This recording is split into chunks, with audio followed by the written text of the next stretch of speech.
নমস্কার, আমি Swapna Singh Bhattacharya. বিডিকে প্রোডাকশনসের short film হৃদ মাঝারি দেখে কিছু কথা বলতে এলাম। একটি অনুচ্চারিত স্বপ্ন, আর স্বপ্নটা অনুচ্চারিত নয়, মানে বলাটা অনুচ্চারিত, বলতে পারে না, এরকম অনেক স্বপ্ন থাকে, অনেক ভাবনা থাকে যা বলা যায় না, সেরকমই একটি গল্প। খুব ভালো লাগলো, খুব। নতুন নতুন ছেলেমেয়েরা তাদের অভিনয় দিয়ে এই শর্ট ফিল্মটিকে সুন্দরভাবে উতরে দিয়েছে। আমাদের খুব প্রিয় মানুষ সম্রাট, তার এক্সপ্রেশনস, সংলাপ সমস্তটাই খুব সুন্দর, চমৎকার, খুব ভালো লেগেছে আমার।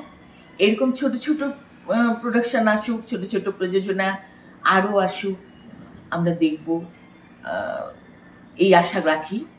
আর বিডিকে প্রোডাকশনসের চলা, তাদের ভাবনা অব্যাহত থাকুক, এই কামনা করি।